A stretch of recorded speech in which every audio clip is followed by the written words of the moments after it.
Okay, what earns more, a Roth IRA or a regular IRA? That's a good question. It's important if you're putting money into IRAs and you're deciding which one to put it in. It's even more important if you're thinking about taking a regular IRA and converting it to a Roth. What makes sense? How do I determine it? Well, in the next 8 minutes, I'm going to show you some key concepts that you need to understand when thinking about converting from one to another, and some concepts that may help you reduce your taxes in the future. In fact, I'm pretty sure for many of you there's going to be a surprise in here. So let's go. Let's have some fun with it. In this example, we have two people. We have Bonnie and we have Clyde. And both of them have $100,000 in an IRA. And they're going to let it grow. Their intent's to let it grow for years and years, and later on in retirement to take it out and spend it. Now, Bonnie decides that she wants to convert it to a Roth now. So she wants to pay the tax, get it out of the way, and make it a Roth where forevermore it will be free of income tax. And just to keep matters simple, I'm going to assume that the tax on everything is 25%. Everybody gets taxed at 25%.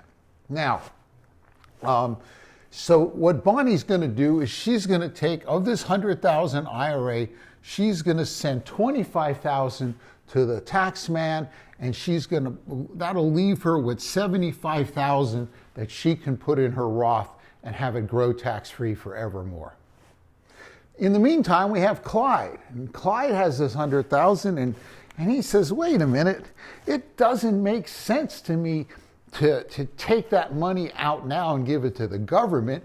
If I leave it there, I'll have more money in my IRA to grow, and thus when I retire, I'll have more money that I can spend.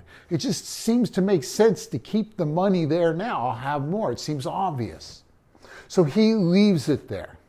Now, both of them, let's say they invest them exactly the same way, and over years and years and years, both of them double in value. Okay? Well, if Bonnie started with 75,000 in her Roth and it doubled in value over the years, that would grow to, well, 2 times 75 or $150,000. She now have 150, taxes all paid up in her Roth.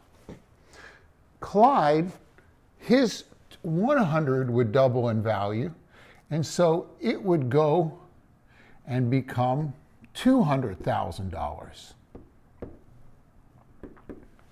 Okay. Now, at this point, it seems like, boy, Clyde was smarter. He's got 200,000 in his IRA. Bonnie only has 150. But wait a minute. Clyde has not yet paid tax on that money. To take and enjoy that money, he's going to be taxed on 25%. 25% of $200,000 is $50,000. So he is going to have to pay $50,000 in tax on that money. Well, if I take $50,000 from 200, I'm left with $150,000 that he has to spend. Well, Bonnie has 150, Clyde has 150. The fact that he put all that extra money in and let it grow there for years doesn't bring him any further ahead. And this is one of the things that people get confused. They think because there's more money there, I'll have more money in the end. What Clyde was doing, he was growing the tax man's money, the IRS's money for them, and he was growing his money for him. So he really didn't come out ahead. Now, here's the key point here's the thing you really need to understand. What happens if in all these years that the IRAs were growing, taxes went up? Let's say they went from 25 to 35%. Well, now when he goes to spend his IRA money, he's going to have to pay more in tax. And instead of having $150,000, he'd have about $130,000 that he could spend. Bonnie, having locked in this 25% taxes way earlier and having paid it then, still keeps her $150,000 because it's now tax-free. So if over the years taxes go up, a Roth IRA retains its value, a regular IRA begins to drop in value. Now, to do a Roth conversion, there's some logistics, some calculations, some strategies you want to do. How much should I convert every year? Is it the right thing to do? And there's ways to calculate that. But to understand these principles is important. Now, I want to mention some reasons why taxes may go up in the future. One is the law says they will.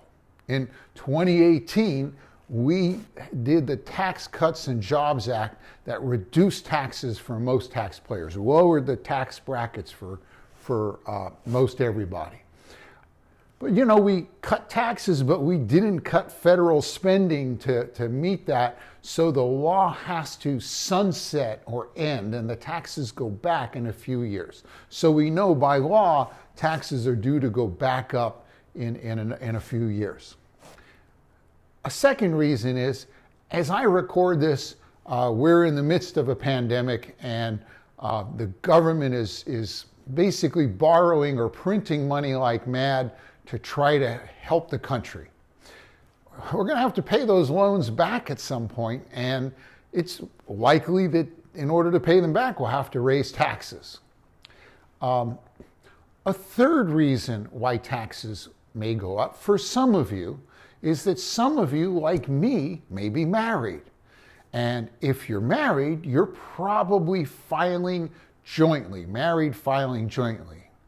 And if you're married, it's probable that one of you will die first. Usually us guys crap out and the ladies may go on for many years. In fact, 80% of men die married, 80% of women die single, but whoever dies first, the surviving spouse will then be filing as a single taxpayer. And taxes on a single taxpayer are higher than they are for a married taxpayer. So getting the money into a Roth away from taxes while you both get a bigger tax break, so to speak, can be a wise thing to do too.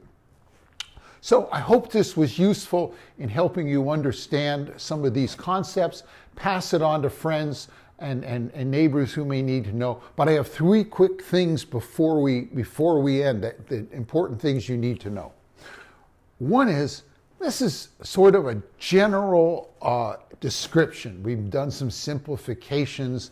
It's not meant to be specific tax advice. Don't try this at home. Talk to a licensed tax or financial professional before you do this.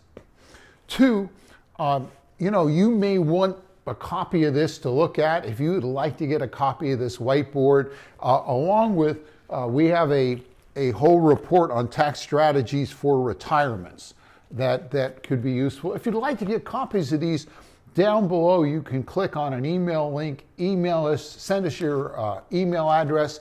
If you'd like to actually get paper copies so you don't have to squint at a little screen, you can give us your real address and we'll send a real paper copy to you delivered by a uniformed employee of the U.S. government as well. And third, this is a little snippet from some workshops I've taught the last 10 years at UNCW, Brunswick Community College, workshops in tax planning and retirement planning. Right now we can't get a group of people in a room for a workshop, but people still need to know this. This is important information. When I do workshops, though, people can always ask questions. They can raise their hand or come up later at the end and ask questions. If you've got a question about this and how it might apply to you, down below there's another link you can click and you'll go to an online calendar and you can book a a 15-minute phone call with me to get your questions answered if you like. So I hope this was useful. Again, share it with friends, and we'll talk to you later.